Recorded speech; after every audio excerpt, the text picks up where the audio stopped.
Hello friends, welcome to my channel. Friends, आज हम लेकर के आए हैं होम साइंस टेक्सटाइल से क्वेश्चन। जो ये क्या है, सेकंड पार्ट है। ठीक, इस चैप्टर का सेकंड पार्ट, मतलब इस बुक का सेकंड पार्ट है। बाकी तो ऐसे मैंने कई पार्ट टेक्सटाइल का करा चुकी हूँ मैं। ठीक, अब ये पहले आप लोग देख लीजिए किस किस एग्जाम में आया है, क्योंकि इसको फिर मैं स्किप करूँगी और ये चीज़ें मैं नहीं दिखाऊँगी। ठीक, फिर ये चीज़ें दिखाऊँगी जूम करके, ताकि अच्छे से देखें। ठीक, इंटरलॉक हो जाने की ऊन से रिलेटेड प्रश्न था पीछे। ठीक, वहीं से ख़त्म हुआ है। अगर ना देखा हो आप लोगों ने तो पहला चैप्टर जो है देख लें, तब वहाँ से ये चीज़ें मिलेगा। ठीक, ऊन का आधा क्वेश्चन उसमें हो चुका है। ठीक, और ये क्या है, सब PYQ है। ठीक, इंटरलॉक हो जाने की ऊनी रेशों की विशेषता क्या कहलाती है? तो क्या कहलाएगी? फेल्टिंग कहलाएगी।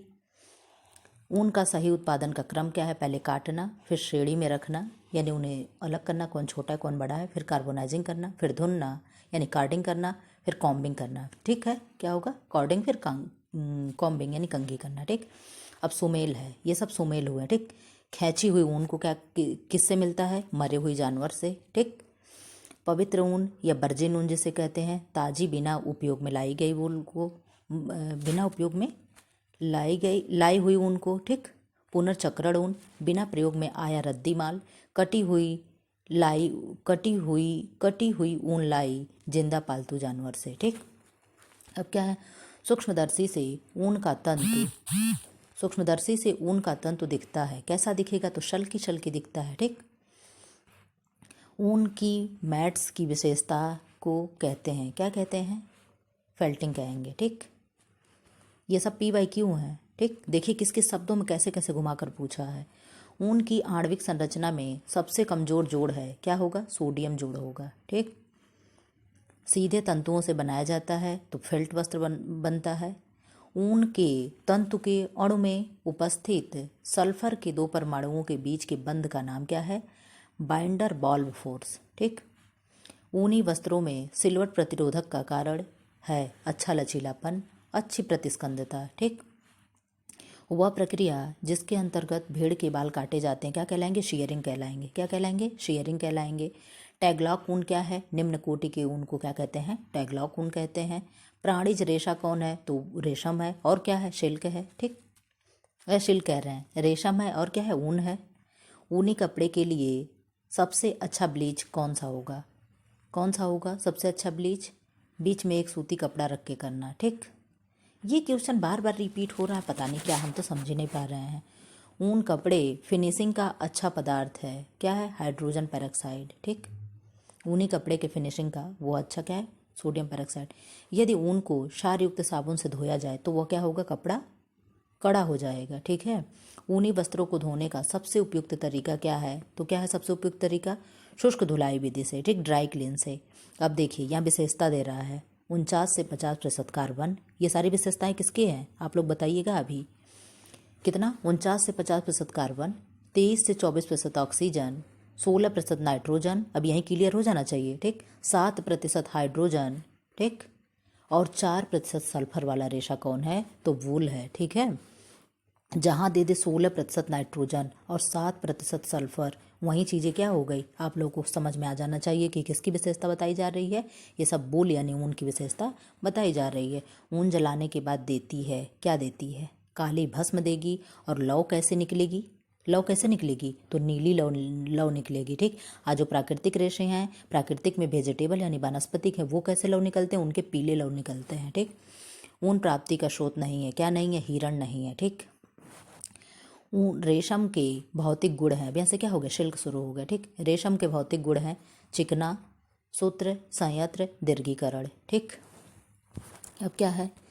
रेशम के धागे के उत्पादन के लिए लार्वा यानी कोकून के प्रसंस्करण के चरणों का सही क्रम लिखिए। क्या होगा? पहले छटाई करना यानी सॉर्टिंग करना, फिर रेलिंग बनाना, फिर क्या होगा? थ्रोइंग करना, फिर कताई करना, फिर गोंद छुड़ाना यानी डिगमिंग करना, फिर भारण यानी बेटिंग करना। भारण क्यों करते हैं? क्योंकि सिल्क क्या है, ये सब तैयार करते समय उसका भार कम हो जाता है, इसलिए वेट बढ़ाने के लिए भारण प्रक्रिया या वेटिंग की जाती है। फिलामेंट कोर्स, डुपियन, नाइल प्रकार हैं। किसके प्रकार हैं? सब रेशम के प्रकार हैं। ठीक, रेशम पालन को क्या कहते हैं? तो सेरीकल्चर कहते हैं, यानी सिल्क विज्ञान को क्या कहेंगे? सेरीकल्चर कहेंगे। प्रोटीन जो कच्चे रेशम में होता है तो क्या होगा? फाइब्रिन होगा। रेशमी कपड़ों पर लगे धब्बे को छुड़ाया जा सकता है अवशोषकता विधि से। अवशोषक विधि मतलब क्या हो गया, जैसे स्टार्च हो गया, पाउडर हो गया, आटा हो गया, ठीक, ये सब क्या है, इन सब से जो भी चीज़ें डाल करके हम किसी भी चिकनाई को छुड़ा लेते हैं, अवशोषक विधि यही होता है, ठीक। रेशम के कीड़े की सबसे निष्क्रिय अवस्था कौन सी होती है, कोकून की अवस्था सबसे निष्क्रिय अवस्था होती है, ठीक। अब क्या है, रेशम अथवा रेयान से निर्मित झीना वस्त्र क्या कहलाता है, तो शिफॉन कहलाता है। शिफॉन की साड़ी आप लोग देखी होंगी, बहुत हल्की होती है। प्रोटीन युक्त रेशा तंतु है, तो क्या है प्रोटीन युक्त, रेशम है, और क्या है, वुल है, ये दोनों क्या है, प्रोटीन तंतु हैं, प्रोटीन फाइबर हैं। तंतु जिसकी पानी सोखने की क्षमता कम है वो क्या है, सिल्क है। बाल के जलने की बदबू देते हैं, कौन देगा बाल को जलने की गंध, सिल्क और वूल देते हैं, ठीक। प्रोटीन रेशे देते हैं, तो प्रोटीन रेशे कौन है, सिल्क और वूल ही है। सूक्ष्मदर्शी के नीचे संवर्धित रेशम से भिन्न दिखता है जंगली रेशम, ठीक। उष्मा का कुचालक है, उष्मा का कुचालक क्या है, सिल्क है। अत्यधिक हल्का रेशा है, सिल्क है। सस्मीरा का पूर्ण रूप क्या है, synthetic and art silk mills and research association, ये क्या है, सस्मीरा का फुल फॉर्म है। रेशम पालन को क्या कहते हैं, सेरीकल्चर डैश डैश डैश प्रकार के सिल्क के कीड़े को मारा नहीं जाता निर्माण के दौरान, कौन से, मूंगा को। रेशमी कपड़ों पर धब्बे को छुड़ाया जा सकता है अवशोषकता विधि से, ठीक। वह विधि जिसमें कोकून को गर्म पानी में डालकर नर्म किया जाता है और धागा ढूंढा जाता है उसे क्या कहते हैं, थ्रोइंग कहते हैं। इस तरीके से सारे कोकून हैं, इनको इकट्ठा करके रख लिया जाता है और रखने के बाद क्या है, गर्म पानी में इसकी छटाई की जाती है। एक सेकंड रुके, देखिए मेरे पास वो है क्या क्वेश्चन, अभी हम दिखा देते कैसे होता है। नहीं, उसको हम डिलीट कर चुके हैं, हम सोचे दिखा दें। 7th में साइंस के बुक में दिया था, तो 7th वालों को भी पढ़ाते हैं, तो उसमें दिया था वही फिगर, हम सोचे आप लोग को दिखा दें। क्या है, रेशम के कपड़ों पर परिसज्जा विशेष परिसज्जा किया जाता है, किसकी, वेटिंग की यानी भारण प्रक्रिया की। प्रोटीन जो कच्चे रेशम में होता है तो क्या होगा, फाइब्रिन होगा।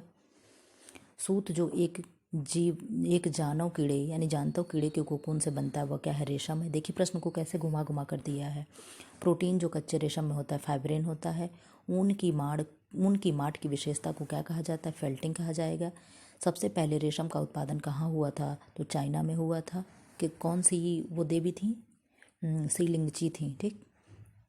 रेशम है, रेशम में क्या है, प्राकृतिक रेशा है। रेशम के कीड़े का जीवन चक्र होता है लगभग 37 से 63 दिन तक, ठीक, 37 से 64 डेज। रेशा एक तंतुक रेशा है, क्या है, रेशम को कहते हैं। वस्त्रों यानी रेशों का राजा कहा जाता है रेशम को, ठीक। रेशम का कीड़ा अपने जीवन चक्र में किस चरण में तंतु पैदा करता है, तो प्यूपा में। क्या होता है, अंडा लार्वा प्यूपा कीड़ा, अंडा लार्वा प्यूपा कीड़ा। देखिए यहाँ दिया भी अंडा लार्वा प्यूपा कीड़ा, ये इनका क्या है, ये क्रम है, ठीक।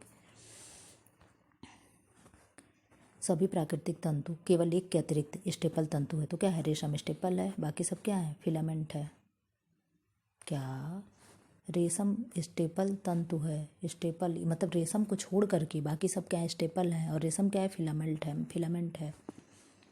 वही हम भी क्या, क्षार के गर्म व शांत घोल में ऊन और सिल्क के तंतु क्या होते हैं, घुल जाएंगे। भारत में सर्वोच्च सिल्क उत्पादन का क्षेत्र है कर्नाटक और जम्मू कश्मीर। स्वनिर्मित रेशम नहीं है, तो स्वनिर्मित रेशम कौन नहीं है, लपेटा रेशम नहीं है। वह तंतु रेशा जो प्राकृतिक रूप से उभरता है क्या कहलाएगा, रेशम कहलाएगा। रेशम की खेती यानी उत्पादन को कहते हैं सेरीकल्चर। अब क्या है, नायलॉन एवं रेयान आ गया, यानी कृत्रिम रेशम के बारे में अब हम लोग पढ़ेंगे। नायलॉन कपड़े के तंतु बनते हैं, कैसे बनते हैं, गलन यानी मेल्ट कताई से, ठीक। मानव निर्मित फाइबर है जो सेलुलोजिक है, नायलॉन है। हेक्सा मिथाइलिन डायअमीन और एपिडिक एसिड से एडिपिक एसिड के पॉलीमर को कहते हैं नायलॉन कहते हैं। नायलॉन किस जगत का चमत्कार है, 20वीं जगत का, 20वीं शताब्दी का पुनर्निर्मित रेशे का उदाहरण है, तो क्या है, नायलॉन रेयान है। सबसे अधिक मजबूत रेशा है, नायलॉन है। वह कपड़ा जो शरीर की आकृति में आकृति के बहुत करीब रहता है, तो ये भी रेयान है। सबसे मजबूत रेशा रेयान नहीं नायलॉन होगा, ठीक। क्या है, नायलॉन है। पॉलीमाइड रेशा है, पॉलीमाइड रेशे कौन है, नायलॉन रेशे हैं। रेयान निर्माण की एक विधि है, कौन सी विधि है, विस्कस विधि। रेयान निर्माण करने का सही क्रम क्या है? पहले डुबाना है, फिर टुकड़े काटना, फिर रेजिंग, फिर जैंथेशन, फिर घोलना, फिर काटना। मानव निर्मित पहले सिंथेटिक फाइबर का नाम है रेयान। क्या है? रेयान नाम है। अब यहाँ क्या है? खनिज रेशे तथा एवं ताप सुनम्य रेशे एवं पॉलीमर रेशे। अब क्या है? पॉलीमर के बहुलीकरण की डिग्री किसके बीच होती है? तो 115 से 140 डिग्री के बीच होती है। अब क्या है? एकल परिचालक द्वारा एक बार में सैकड़ों कपड़े समाप्त कर सकता है। कौन? टलन फिनिशर। वह फाइबर जो डाइहाइड्रिक अल्कोहल की डाइकार्बोक्सिल एसिड के साथ प्रतिक्रिया से बनाया जाता है वो क्या है? पॉलिएस्टर है। आरलान के निर्माण के लिए कच्चा माल के रूप में प्रयोग किया जाता है एक्रिलोसाइट्रिल। एस्बेस्टस के तंतु होते हैं। एस्बेस्टस के तंतु कैसे होते हैं? खनिज तंतु। आई थिंक हमें इसको कर लेना चाहिए ओरिजेंटल मोड में। ठीक, हम भी कहीं की आवाज़ दिक्कत हो रही पढ़ाने में, सॉरी इसके लिए, जो भी चीज़ें पीछे छूट गई हैं। ठीक, क्या है? आरलान के निर्माण में कच्चा माल के रूप में प्रयोग किया जाता है तो एक्रिलोसाइट्रिल। ठीक, एस्बेस्टस के तंतु होते हैं, खनिज तंतु होते हैं। खिलाड़ियों द्वारा पहने जाने वाले वस्त्रों में काम आता है स्पेंडेक्स। इसमें क्या है? लचक होती, फैलता है। मानवकृत सेलुलोजिक तंतु है एसीटेट। लचकदार तंतु है नियोप्रिन, स्पेंडेक्स। आधारी वस्त्रों के लिए प्रयोग किया जाता है तो स्पेंडेक्स तंतु। खनिज रेशा है एस्बेस्टास है। पॉलिएस्टर के लिए सर्वाधिक उपयुक्त रंजक है एजोइक है। पॉलिएस्टर के लिए सर्वाधिक उपयुक्त रंग एजोइक यानी जीवहीन है। सूती पॉलीमर के मुख्य रासायनिक समूह है कार्बोक्सिल समूह। रेटिंग की प्रक्रिया किसमें की जाती है? रेयान में। पॉलिएस्टर रेटिंग की प्रक्रिया रेशे के निर्माण में उपयोग रेयान में। पॉलिएस्टर रेशे घुल जाते हैं मेटाक्रेसोल में। रेशा जो अग्नि से प्रभावित नहीं होता, अम्ल का असर नहीं होता और प्लायबल है वह है एस्बेस्टास। ये कौन सा रेशा है? खनिज रेशा है। खनिज में भी क्या है? प्राकृतिक में भी क्या? खनिज रेशा है। ठीक, डाइहाइड्रिक अल्कोहल और डाइकार्बोक्सिल अम्ल से बनता है पॉलिएस्टर। विस्कोस रेयान बनाने वाले घोल का चिपचिपापन परखा जा सकता है 40% एसिटिक एसिड में घुलाकर। रेयान बनाने की प्रक्रिया क्या है? रेटिंग प्रक्रिया। नाइट्रोसेलुलोज रेयान के निर्माणकर्ता कौन है? प्रोफेसर जॉर्ज एडमर्स हैं। प्राकृतिक तंतुओं का प्रकार नहीं है खनिज तंतु। कृत्रिम रेशा के अंतर्गत कपड़े आते हैं नायलॉन के कपड़े। परिवर्तित सेलुलोजिक रेशा है रेयान। नायलॉन तंतु की विशेषता है चमक, तनाव, सामर्थ्य, प्रत्यास्थता। ये क्या इनकी विशेषता है? रेयान का इतिहास सर्वप्रथम तैयार किया काउंट हिलेरी रिचार्डोनेट ने। एक प्लास्टिक रेशा है तो आरलान है। ठीक फ्रेंड्स, इसके पहले जो भी चीज़ें हुई उसके लिए मुझे माफ़ करिएगा, मैंने ध्यान नहीं दिया। ठीक, हमें दिक्कत तो हो रही थी लेकिन हम सोच नहीं पा रहे थे क्या करें, इसके लिए सॉरी। विनाइल क्लोराइड से बनता है टेरेलिन। रेयान रेशों के निर्माण में कच्चे पदार्थ के रूप में प्रयोग किया जाता है कपास एवं बांस। मानव निर्मित तंतु है रेयान। कीड़ों तथा फफूंदी से सबसे कम प्रभावित होता है संश्लेषित तंतु। हेक्सा मिथिलीन डाइअमीन एवं एडिपिक अम्ल का बहुलक है नायलॉन 66। रासायनिक रूप से नायलॉन है क्या है? पॉलीएमाइड। एस्बेस्टास है क्या है? मिनरल तंतु यानी खनिज तंतु जो प्राकृतिक में आता है। ठीक, कृत्रिम रेशम किसे कहते हैं? भी कहते हैं रेयान को कृत्रिम रेशम भी कहते हैं। एक पेज और पढ़ा लें फिर इस वीडियो को ख़त्म कर देंगे। ठीक, अब क्या है? वह तंतु जिसमें पानी सोखने की क्षमता का अभाव होता है तो नायलॉन है। अग्नि प्रतिरोधी वस्त्र है तो स्पेंडेक्स है।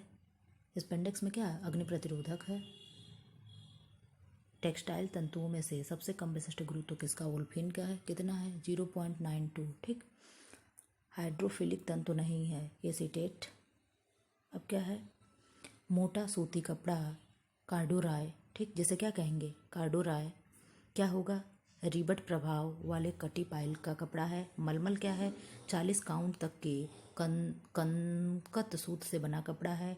काउंट फिलालेन साधारण या टिबिया बीब एकमात्र सूत और एक या दोनों तरफ नैप से समाप्त किया गया कपड़ा है। भूस बाइल क्या है? कंकत मध्य में कठोरता से मुड़ा हुआ एकमात्र सूत से बना कपड़ा है। सब नेट के क्वेश्चन है। खुरदरा कम टिका हुआ आदि सूत है कार्डिक सूट। डायमीटर गणना का सूत्र है तो 26 इसको पता नहीं क्या पढ़ते हैं काउंट। ठीक, मशीन का वह भाग, मुझे कहने में देखिए शर्म नहीं कि मुझे ये मालूम नहीं है। ठीक, क्योंकि हम मैथ के टीचर नहीं है। ठीक, मशीन का वह भाग जो पर्याप्त मात्रा में धागा प्रदान करता है और लूप को कसता है वह क्या है? Take up liver. ठीक, संग्रहण प्रभाव सर्वोच्च होगा मलमल और शिफॉन में। वस्त्र निर्माण के लिए रेसे तैयार करने का सही क्रम क्या है? सिकुड़ना, सीधा करना, छाप लगाना, प्रेस करना। अब क्या है? स्थैतिक आराम को बढ़ाता है।